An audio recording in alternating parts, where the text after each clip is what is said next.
We know tax rates are going up in a couple of years when the Tax Cuts and Jobs Act sunset. But even though tax rates do rise, it doesn't necessarily mean that your tax bracket will be higher in retirement.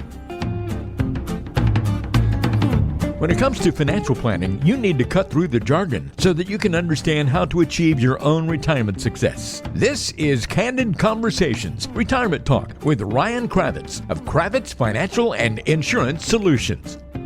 Well, hello and welcome in to Candid Conversations, Retirement Talk with Ryan Cravitz. And we have a good show for you today, Ryan. We're going to kind of bounce around a little bit. I got some getting to know you questions I want to throw your way, but I want to dive into an article as well that we came across from Yahoo about why a Roth might actually be a bad idea. It kind of goes against everything we hear and talk about a lot, but I want to dive into that with you. It's probably a little bit of clickbait, but we'll go through that and then get a few questions answered that have come in to your office here recently. So it should be a good show overall. How you doing?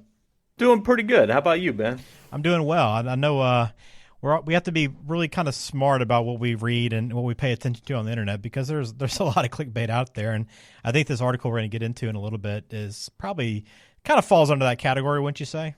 Yeah, I would definitely say it's some clickbait. I mean, there's some truth to it, and we'll dive into it. Okay. Very good. Well, if you have questions for us, again, you can go to kravitzfinancial.com. A lot of resources there for you as well. You can get podcasts, video, plus some other tools that Ryan has for you. But if you want to call, you can do that at 714-462-9155. All right, I said we'll start off something that's not financial related to get into the show. Have a little fun to kick off this episode of the podcast. I got a couple questions for you. We'll call them getting to know you questions away from work here, Ryan. First off, what was your favorite TV show as a kid? Wow, favorite TV show as a kid. Well, I'm going to assume that cartoons count. Yeah, absolutely. Okay, good. Because that's about all I watched when I was a little kid, and I would go with Scooby-Doo because, of course, that was a very intellectual cartoon. They had some very, difficult mysteries to figure out, or at least it seemed like that when you're a kid, right? So I would say that, and then as I got a little bit older, probably one of the shows that I liked a lot, and it probably wasn't the show as much, but it was just the what we did as a family. So Dukes of Hazzard was on, I believe, at 8 o'clock every Friday night. And every Friday evening, my mom, my dad, my sister, we all used to go down to this pizza place. And a lot of the neighborhood went there as well. There weren't a lot of places really to go, but we would go there, and then we'd have to get home in time just to watch Dukes of Hazzard. And I'll never forget, my sister and I would spend the night in what we called the magic bed, which is just a pull-out bed. But my parents had a pretty big-size master, and that was always a fun event. So I would say I would have to go with that one after Scooby-Doo. That's pretty funny. Times were much simpler then, weren't they?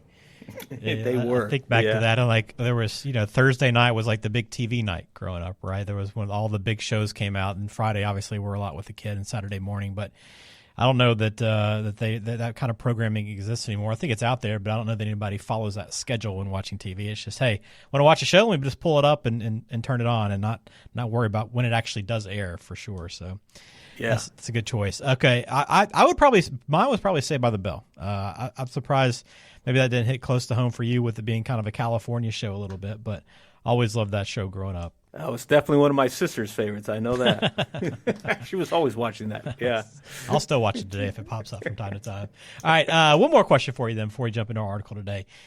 What Olympic sport do you think, if you had to compete, if you got a chance to compete, do you think you'd have the best chance of winning a medal? I wouldn't have a chance of winning any of them, but I mean, if I had any chance whatsoever, I mean, I guess I would have to go with any of the sports that I've played in the past, which would be baseball, although I haven't played for years, water polo, swimming, and now probably beach volleyball. At least now I play recently, but I'm not quite young enough or tall enough or fast enough or good enough. So, but nevertheless, those would be the ones I think I'd have the best shot at. Those are good ones. The beach volleyball is always a fun sport to watch in the Olympics, although it hasn't been around very long. It's always a lot of energy, super competitive, and just a fun sport to watch. Absolutely. Yeah, looking forward to the next Olympics to watch it. Yeah, not much longer until that comes around again. All right, Ryan, well, let's jump into this article. I mentioned it a little bit, teased it to start the show. We're going to put it in the show notes. It's from Yahoo Finance. The headline will grab you. It says, I lost 400,000 of my retirement savings in a Roth 401k. If you're not careful, you could too. So Ryan, obviously clickbait is what you think right away, but there are, as you mentioned, there may be some things that have some legitimacy to them in the article. So I thought the first interesting thing was, and as we talk about Roths before on the show, and I know you probably spend a lot of time speaking to your clients about Roths, but in this article, it said there was a survey that found that 92% of Americans think they should be investing in a Roth IRA. I actually thought that was a little bit high. Did you think there's that many people that know about and invest in Roths? I did not think it was that high either. I know. I definitely agree with you. That's a high number, and I was surprised by that. In this article, too, we talk about clickbait, and there is so much of that is on the internet. And when I first read that headline, I lost 400,000 my retirement savings in a Roth 401k, and the first thing that I'm thinking is that, well, a Roth 401k isn't an investment in and of itself, right? It's just the account. It caused me to want to dive into read that article. But it's really about the taxes and whether you should actually contribute to a Roth or if you should contribute to a pre-tax account. So the difference between, let's say, a Roth 401k and a pre-tax 401k, just as an example. The thing here is that, and I talk about this all the time, that there is no right answer for everyone. So when we look at this type of article, there is a grain of truth to this. And for some people, I would say that it definitely makes sense for you not to contribute to a Roth IRA. And then for other people, it makes a ton of sense to contribute to a Roth IRA. The thing is, Ben, it's really something that needs to be decided on a case-by-case basis. I'll give you a real good example. Okay. Let's say somebody's in their mid-50s and they haven't done a great job of saving in for retirement really in general. And now maybe they're making a good income, and at this point it may make a ton of sense for them to contribute to a pre-tax 401k and get that tax deduction now, being in that high tax bracket. And allow that money to grow tax deferred, and then in retirement, it's likely, if they don't do a real good job of saving over the years, that they'll be in a lower tax bracket. And it can make a lot of sense just to go ahead and contribute to that pre-tax 401k now. But in the reverse situation, let's say that you've been a very diligent saver all throughout your working years. You're maxing out your 401k perhaps, and you've accumulated a real nice hefty sum inside of your 401k. It might make a lot of sense to now start considering contributing to a Roth IRA or a Roth 401k. What you really need to identify is, and I always say that it starts with the income plan. You've got to look, okay, here's when I'm going to retire. This is how much I'm looking to live on. And then based on that, we got to run the projections to see what does the tax situation look like. Now, there are some things that are unknown. We aren't going to know for sure what tax rates are going to be. We know tax rates are going up in a couple of years when the Tax Cuts and Jobs Act sunset. But even though tax rates do rise, it doesn't necessarily mean that your tax bracket will be higher in retirement. So the bottom line is it's on a case-by-case basis.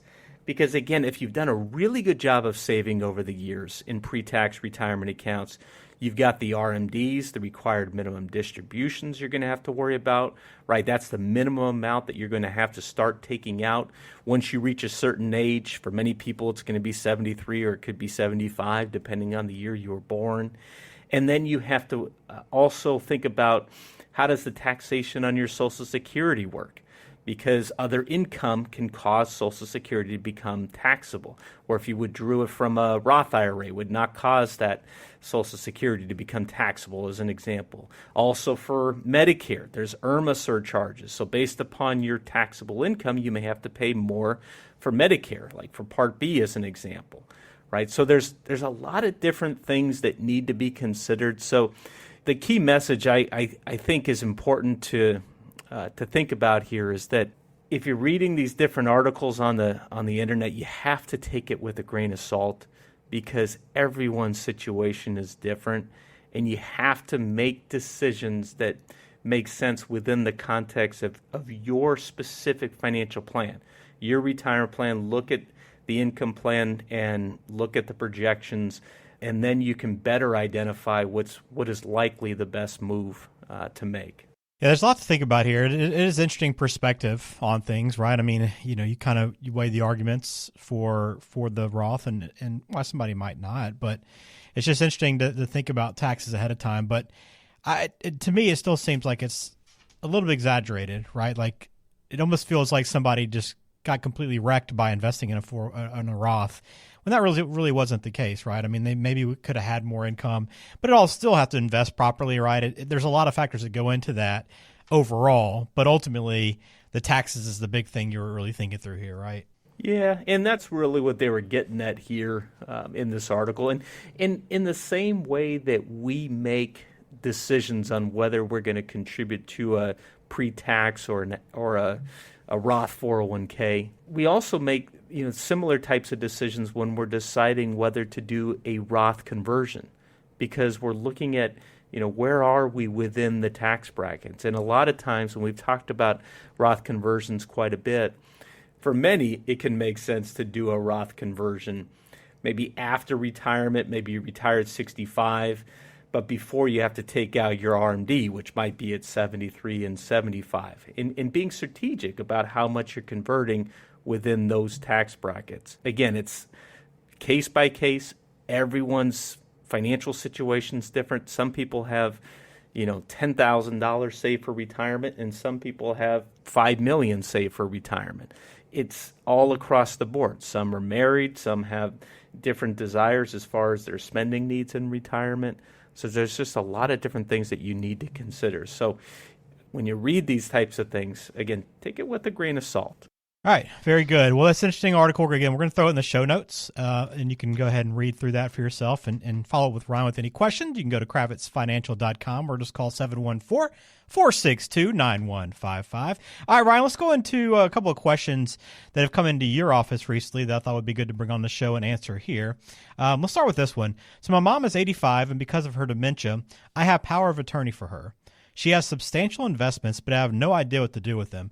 How are you supposed to invest for an 85-year-old? Yeah, so that's a good question. And it's going to depend, right? So, she's 85 right now. She has substantial investments. But what does that mean exactly? How much is that? And then what are the income needs? So here's the thing. If this is money that's likely going to need to be spent within the next, few years, 5 years, something like that, we need to invest one way, much more conservative perhaps. Maybe have cash just in the bank as well, just readily available to handle these types of expenses. On the flip side, if this is, real substantial money, like so much so that she's got money even beyond what she could even spend during her lifetime, then it could make sense to invest that money more for perhaps the next generation, for the daughter, if really the money is earmarked for that person. So it really comes down to what is the purpose of this money and when is this money likely going to be spent, and how much. Those are really kind of the starting points to figure out what's going to make sense as far as how that money should be invested. Good question, and one that, again, if you have something that comes up like that, it's always best to sit down with a financial professional like Ryan, who's been doing this for over 20 years. You can find him online at kravitzfinancial.com. All right, here's another situation, Ryan. I'm 70 and my daughter is 41, so I was a bit surprised to find out that I'll be a grandmother in a few months. I assumed that ship had already sailed. My question is, what could I be doing to help him financially? Should I start a college fund for the baby or take out a life insurance policy on her when she's born, or what else would you suggest? Well, I think both of those are really good options. I mean, certainly a college fund is a nice thing to do. Also, a life insurance policy can be another great way of gifting money to a beneficiary. One nice thing about the life insurance option is this is something that I did not too long ago with one client. Is there's at least one company, I think more, but at least one company now that has the ability that when my client eventually passes away, and instead of her grandchild receiving that money in a lump sum, she had it set up so that the grandchild will receive that money over the course of 30 years. And so each year, the grandchild would get a check for $5,000, and that would be a way just to kind of remember her grandmother, at least for the course of that next 30 years when she got that check every single year. So there's different ways you can do it, but that's one that I kind of liked and certainly resonated with my client. Yeah, that's very good. All right, here's a couple more. Let's go with this one. How much is a reasonable amount to spend on travel in retirement? My wife wants to do a couple of big trips each year, but if we do that, we'd end up spending even more money in retirement than we do now while we still have paychecks. So that can't work, can it? Well, Ben, this is my old favorite answer. It depends, right? and the reason that I say that is because in designing a retirement income plan, I believe you have to start with figuring out what are your needs first, right? How much do you need in order to live on a monthly basis? So we're talking for food, housing, right? All the basic living expenses. And then we got to design in there the wants, the extra things that we're going to want to in order to have the retirement lifestyle that we really want to have. So I'll give you an example. I was recently working with a couple. We identified the needs, we put that in there, and then also for the first 10 years of their retirement, they wanted to go on, an annual trip. And it was going to be a pretty nice sum of money, but they wanted to go on a real nice vacation every single year. And so we identified that, we isolated that, and then we took a look at the overall plan to make sure that based on those, the current projections and everything else, that they would be okay. And so that's the thing. Start with the needs, and then if there is the ability to get those wants, absolutely do it, because as we all know, we can't take it with us. It's true. We cannot take it with us. All right, let's go with one more here for you, Ryan. I have a lot of major life changes occurring in the next 6 months that I think will affect how I should be invested. Should I just park my money in cash until life settles down and I know what my future looks like? That's probably a good one. I'm sure you might get this one a lot with the volatility of the market. Just is it better to stay in cash?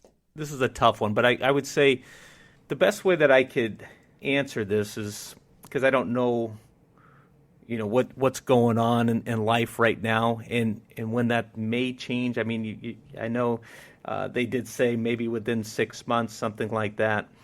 But are we talking about money that's in a retirement account, and you're under 59 and a half, and really, I mean, that money's still going to be long-term money, and really you don't need that?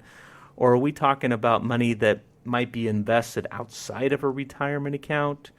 And then how much are you going to need and when? If you know, for instance, you're going to need a lump sum of money, a large lump sum of money soon, like within maybe 6 months, then it can make a lot of sense to say, okay, let me get this money out of the market and go ahead and put this money over here in cash, because I'm going to need this money very, very soon.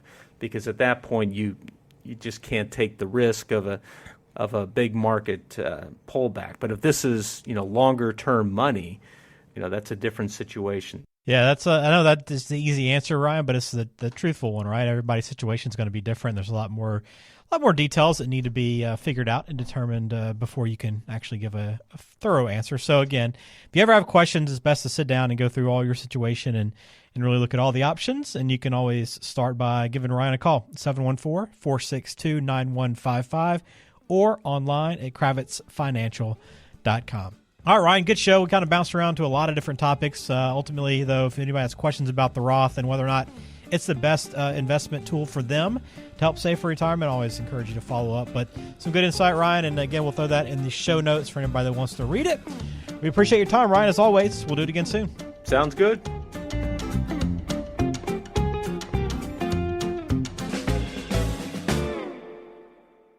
Information provided is for informational purposes only and does not constitute tax, investment, or legal advice. Please consult with a qualified professional before taking any action. Investment advisory services offered through Brookstone Capital Management, LLC, BCM, a registered investment advisor.